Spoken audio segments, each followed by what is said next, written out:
Installing a printer onto your computer. The first thing you do is navigate to the desktop.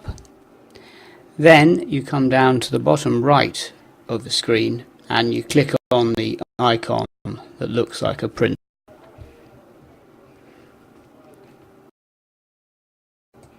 If you right click on the icon, you'll get this list. Select Find Install Printers.